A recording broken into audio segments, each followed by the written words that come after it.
Here we are, Sean, Japan Book Hunter, in his new space. Sean, congratulations. Thank you, sir. We were talking about it last Manga Quest 2023, and it has manifested, dude. You went from that small little office space, and now you have a pretty well curated shop, and I would appreciate maybe a little sneak peek for the audience. Yeah, let's take a look around. Yeah, I was just renting an apartment before, and that's where we did our last videos at, but now we're in this nice, bigger space right in front of Koenji Station here in Tokyo, and I'll give you a little tour of how I have everything set up. Sorry, it's a little bit messy still, but over in this corner, I have hard goods from all the exhibitions I go to.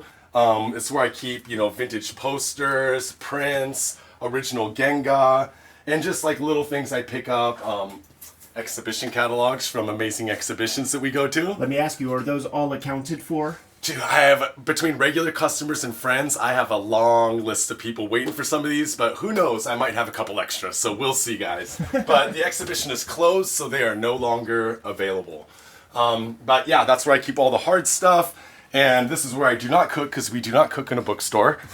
And then I kind of separate everything by genre. So we have manga here, some of the oversized manga, bunch of stuff always down in storage. And then as you come in, here's a little bit of my personal collection. I think I mentioned in the past, I started off really collecting like Hibari hit comics, lemon comics, shoujo horror was my steez. But then I started branching out, and before you know it, I'm addicted to late 70s Gekiga, and that's a lot of stuff in my personal collection in the back room over here. The videos are brought to you by the books that we make, and 2023 was and is a big year. 2024 is going to be just the same. The Hip Hop Family Tree Omnibus is out there. About 75% of this print run has been accounted for, so you guys have about 25% left of our stock to go. Scoop up that book if you see it. It's going to make an excellent gift. The X-Men Grand Design Trilogy comes out November 14th. It collects all of my X-Men Grand Design works inside of one nice, handy soft cover. Scoop that up. There are 3 volumes of Red Room that are completed. 2 of them are out on the stands right now, The Antisocial Network and Trigger Warnings. But coming to you in early 2024 is Red Room Crypto Killers with dozens of pages of extra features and commentary in the back. Street Angel, Princess of Poverty is coming to you at the end of November. It is a companion piece to Street Angel, Deadliest Girl Alive. You get both of these books. You have all of Jimmy's Street Angel comics to date. He's been self-publishing, and here you have True Crime Funnies, the Black and White zine, 1986 zine. Go to Jimmy's website. He might be sold out right at the moment, but you never know. He might have fresh stock depending on when you're watching this video. And Hulk Grand Design is Jimmy's contribution to the Grand Design mythology that we have created for Marvel Comics. Now that we're done paying the bills, let's get back to the video. Everything in this room is stuff that I'm selling, and we try to get as much up on the website as we can. Stuff on the ground is being processed from hauls and from purchases from like sellers. And then I have horror manga, yokai, Mizuki Shigeru, science fiction, tokusatsu, Godzilla, Ultraman, Kamen Rider, stuff like that. Then as we go through, all my little bunkos. Of course, a bunko is like a small travel edition of something. So the bunkos are what people like to buy from, convenience stores or bookstores for traveling, reading on the train. Those are dicey manga to me because you want to be choosy with your bunkos. For instance, a manga like Cobra or Fist of the North Star, like you don't do the bunko necessarily because of the detailed artwork. So it's something like that. So here we have some Fist right here. Yes, I mean, it's so small. It's so small, and it's so hard to make out all those details of the stack. I mean, we saw this original. Right. Yeah, the stack of the motorcycles by the Zeds. But it is portable, and for my taste, it would be things like the Tezuka, the Ishinomori, where you lose no fidelity. Yeah, so if you get into like the gag manga, this is a collection of gag manga, then, it's... Spare lines. Yeah, yeah. It's not hard. Easy to read. Yeah, and you get, a brick of, 700 pages. That's a few train rides right there, Then I got manga over here. A lot of, a mix of stuff between Ero Guro stuff and Flesh Bomb era Fukushima, some 70s and 80s stuff. manga magazines, more rare manga magazines. First appearance of Sandland. Yes. Uncle Jeff Darrow just scooped that one up. Yeah. We actually scooped them up at the same time, just coincidentally. So you guys were not competing bidders on No, not competing bidders. And we just happened to... I didn't know he scooped it up until I sent you a picture. Mm-hmm. And then, you know, first appearance of Bastard, first appearance of Cat's Eye, of George Akiyama's Asha, I think. It's about Cannibal Boy. This is where I keep all of my art books, and you know, pretty much everything's manga, anime adjacent. You know, some Hayashida Q or some like Hino Hideshi, some Ghost in the Shell stuff, and then over here is just Otomo, some Kaba, Hansel and Gretel. Continuity of Akira. 2 sets, baby. 2 sets, Two baby. sets ready to go. Yeah, you want those? Come get them.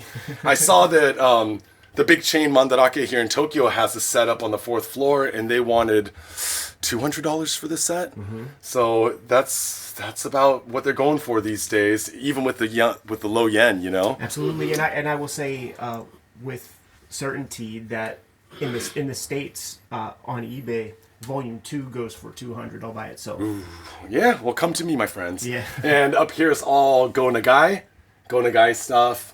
And then as we move over onto this side, again, more horror manga that I'm trying to process. This is my erotic corner, so I don't recommend you bring your kids to my shop. 90s ero manga, which is, you know, by that time they had to come up with weird themes. So you get themes like...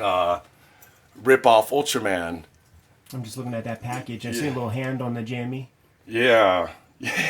What's going on down there? I don't think that's a tangent. I think it's very intentional. Yeah, so they added weird themes to them to try to make them more sellable. These are vintage adult magazines, vintage manga, adult manga magazines, and then 70s and 80s adult manga.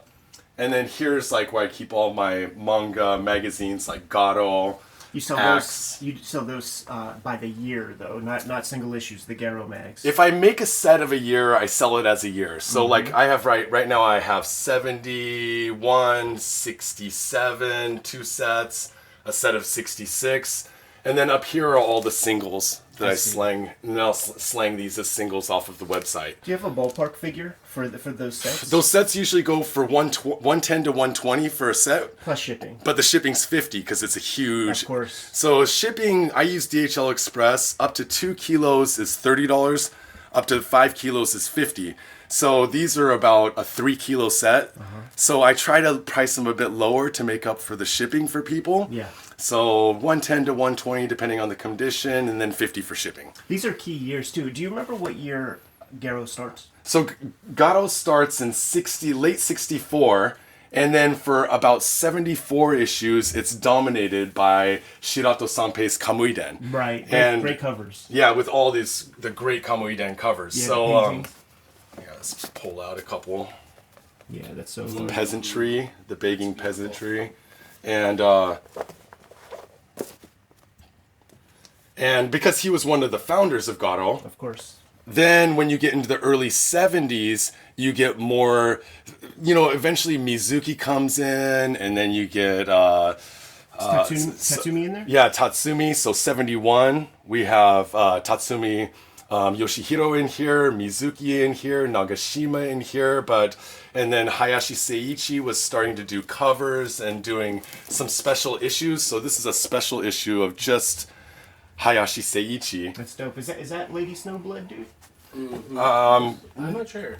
No, so Hayashi was more of an illustrator, but also did like kind of picture manga. So it was like very like painting, art driven, and a little bit. I mean, he'll be in those kind of like classified as an avant-garde. Right. Yeah. So manga. pretty surreal. Yeah, lots of surrealism. Not really heavy on dialogue, but there's some dialogue. Wow, that's beautiful. And then, but a lot of stuff like this. Right. So as it progressed from 64 up, then you start getting more and more other mangaka coming into Garo, and then you start getting into the Garo eras. Right. So, you know, in the 90s, there's a lot more eroguro. They were trying to add photos to it. You got Araki, the photographer, in there and stuff. Whereas in the early days, it was just straight up gekiga. You know. And then vintage magazines, and then I have cassette tapes, VHS tapes, DVDs, like little things like that. Anything manga adjacent. One more corner. We also have down here some of the older kashihon, or rental books from the rental manga era. So most of them were themed, like spy themed, sports themed, baseball, sumo, adventure themed, and of course you have Tezuka, you have Ikegami, Shirato Sanpei, Umez, and these are always better print quality because they were rentals.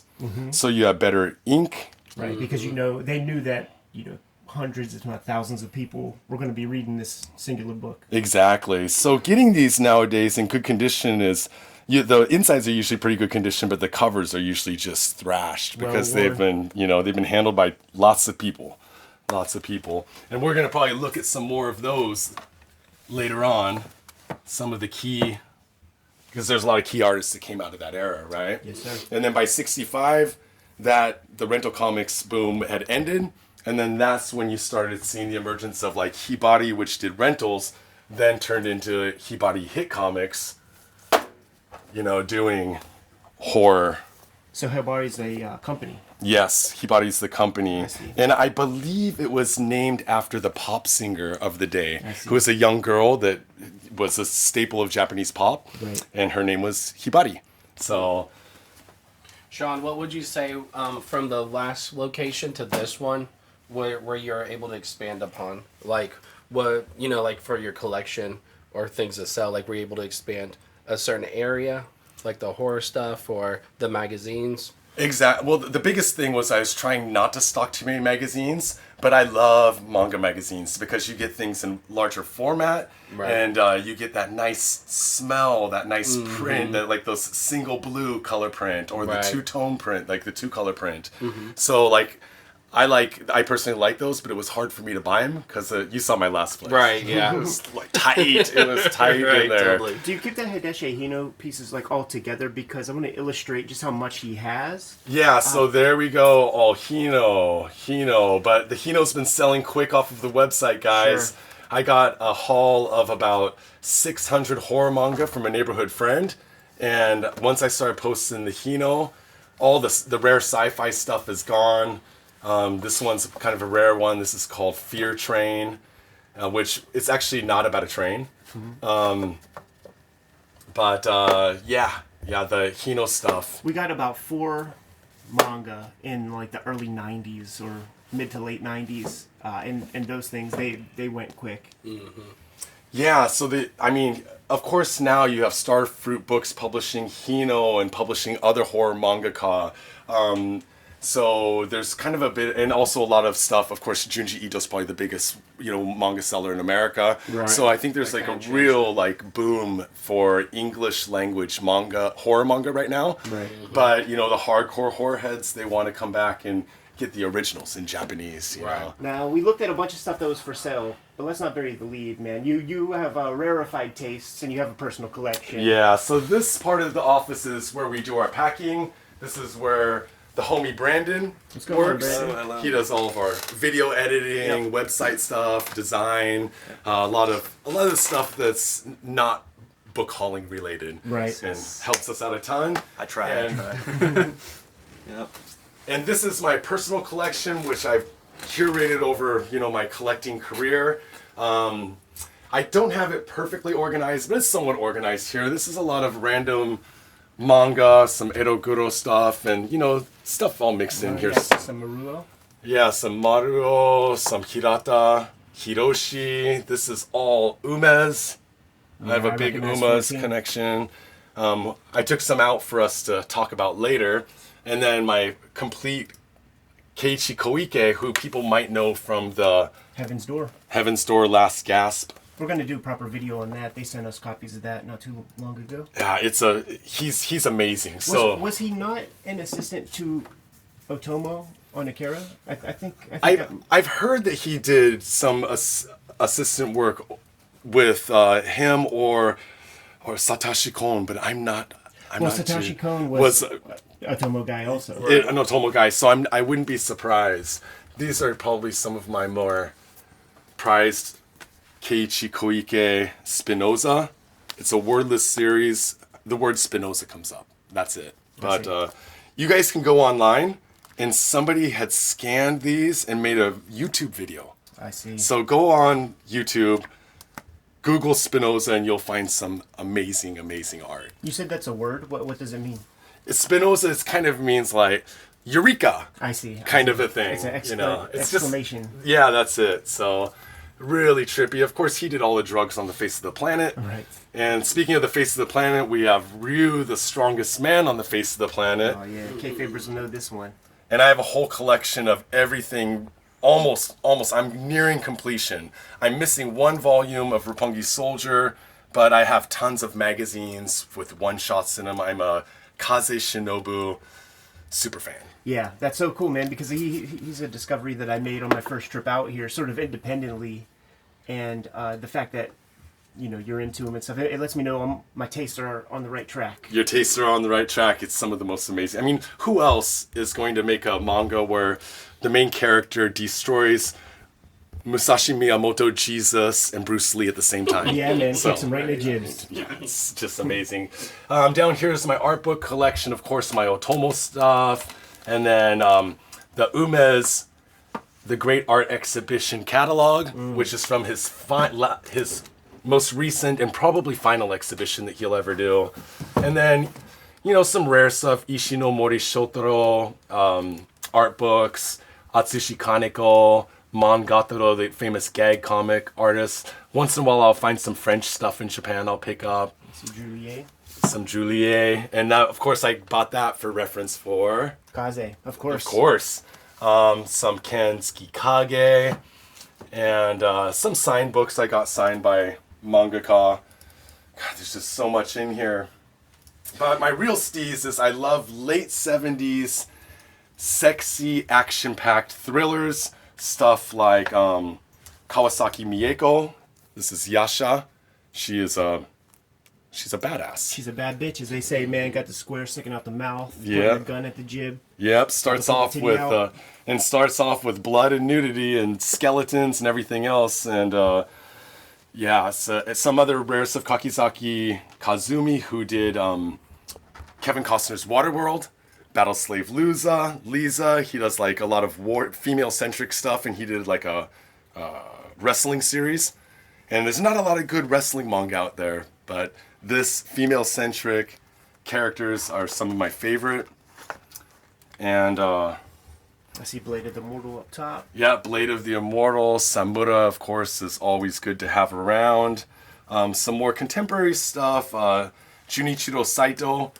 He's a local guy around here doing kind of Gekiga style, but he's modern, of course. See that Ryoichi Ikigami Spider-Man?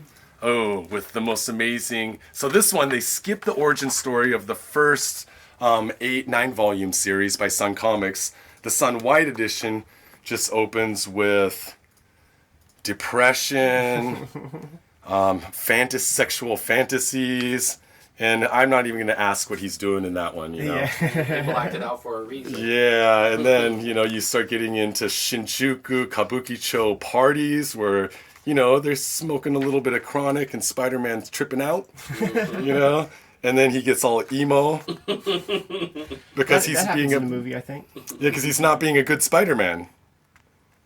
And this is the best edition of Japanese Spider-Man ever. So I noticed I didn't see any Spider-Man in that. Yeah, you get a little bit at the end. Sean, you know what? The audience is going to like that Alien Japanese adaptation by Archie Goodwin and Walt Simonson. So I found this just this last week, and it was produced, directed by Matsumoto Reiji, of course, the Galaxy 999, and many other science fiction manga. And then they translated this for the Japanese audience. Is it common to keep it left to right, like if it's an American book, or is that just a novelty for this one? So in my experience, the American stuff translated usually goes left to right, you know? So they kind of keep it. Japanese people are used to going either way because of a lot of import books. Right. So Well, we're even adapted to that. if back in the States. it's something like a light novel or something like that, then they'll have it going right to left because it's more natural for Japanese native speakers. But if it's a graphic novel, a comic, then a lot of times they'll just leave it as it is. Some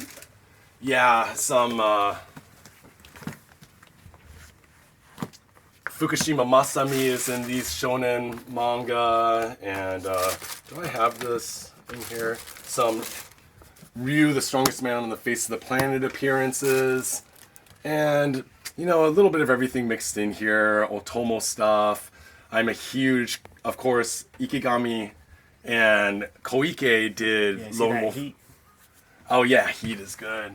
Did Lone Wolf and Cub, so I buy anything that's Ikigami, anything that's Koike, Kobori, Kanose Saku, and it's always, I mean, there's some fun stuff like sexy celloist who's an assassin, you know.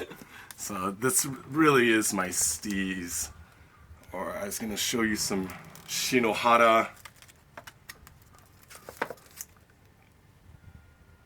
Yeah. They don't awesome. bury the lead, man. They don't bury the lead. Yeah.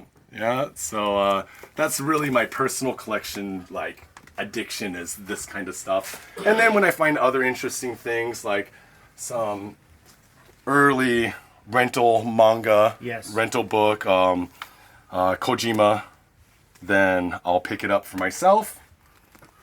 Kojima Goseki. And then over in this corner, too, it's kind of a mix of a lot of mangaka that I collect everything of. Atsushi Kaneko, Mangataro, or Shinohara Toru. And just things that I really want everything by that mangaka. And then I obsessively track it down. My man. Yeah, this is what I do. Sean, thank you so much. Can you maybe just give the URL to the website? Jim. Let the people know how the website works, and let the people know the rules for the store part. Okay. So they reflect some of the stuff that you said on your Instagram. Oh, yeah, man. So JapanBookHunter.com is where we sell our books. I'll sell key things off of Instagram, but those go fast. I mean, I post them and they're ghost. So we just redesigned the website so it's smoother, faster, mobile ready, JapanBookHunter.com. And you can come and visit my shop if you're a customer. I'm not letting any new people come, too much demand, too many people want to come, so I'm really limiting it to artists and return customers. Yeah. So if you want a chance to come visit the shop, buy a book. Kayfabers, like, follow, subscribe to the YouTube channel, hit the bell so that we can let you know what new videos are available. We are a daily YouTube channel with more than 1,500 videos in our filmography, and there's a good chance we talked about some of your favorite comics. I encourage you to hit the magnifying glass on the front page of the Kayfabe YouTube channel, search for your favorite titles, and check out those episodes. If, by chance, we did not talk about your favorite comics on the channel yet, you have to let us know. Do so in the comments. Let us know what those comics are, and we will push those comics a little bit higher on our to-read pile. Jimmy and I are going to be at Big Apple Comic-Con come December 16th. It's been years since we've been to the Big Apple, and we look forward to seeing you guys. So please come through and bring your comics that we have yet to sign. We have a Patreon, and on the Cartoonist Kayfabe Patreon, the King Kayfabers get all the videos before anybody else. And when the internet cooperates, they are hanging out with us in a live stream recording session as we make these episodes. Mitigates the kayfabe effect. Ultimately, the videos are brought to you by the books that we make, and before you is a pretty good sample of our bibliography, but we'll get into the nitty-gritty. Jimmy, let the people know what you got coming out soon. My next release is Street Angel, Princess of Poverty from Image Comics. This will be out in late November, in time for their holiday gift for the action comic, superhero comic lover in your life. And Street Angel, Princess of Poverty collects all the Street Angel comics that are not in Street Angel, Deadliest Girl Alive, also available from Image. And get both books. It'll complete your collection. I've been self-publishing lately. True Crime Funnies #1 is available on jimrugg.com. along with BW and 1986 zine. And if they are sold out there, you can still read them on patreon.com/JimRugg. And my contribution to the Grand Design history is the Hulk, which is available in limited quantities because it is sold out at the distribution level. So if you haven't added Hulk Grand Design to your collection yet, you need to pick that up next time you hit the comic shop. Hip Hop Family Tree Omnibus is my big one for 2023, and it is going fast. Man, there's more than probably 75% of this print run is gone, and stores have been re-upping. It was the #1 reordered book on Comic-Con. So thank you guys so much. Thanks to stores for supporting the book. But if you even have any thought that you want this or you want to get it as a gift, make sure you scoop it up right away. It's the best book I've made to date. 500 plus pages, 10-year anniversary of Hip Hop Family Tree, 50th anniversary of the culture. Scoop it up. Not the last holiday release I'm going to have. Coming November 14th is the X-Men Grand Design trade paperback, collecting all of my X-Men Grand Design works. A couple volumes of that is out of print as we speak, so make sure if you are missing out on your X-Men Grand Design, scoop that up. You'll get it all in one. And there is a trilogy of horror comics that I have made under the Red Room umbrella, Antisocial Network, Trigger Warnings, and coming in January is this trade paperback right here called Crypto Killers, which collects my 2023 season of Red Room comics with a bunch of extras. The books are the most important part of keeping Cartoonist Kayfabe solvent and functional. But there are some other ways to support the channel. Jimmy, let the people know. You can subscribe to the Cartoonist Kayfabe newsletter at the links below this video. You can also pick up Cartoonist Kayfabe t-shirts, merchandise, mugs, stickers, and more at our spread shop. That link is also under this video. All good ways to support the channel. Give them those final marching orders, Jimmy, and we'll be on our way. Read more comics.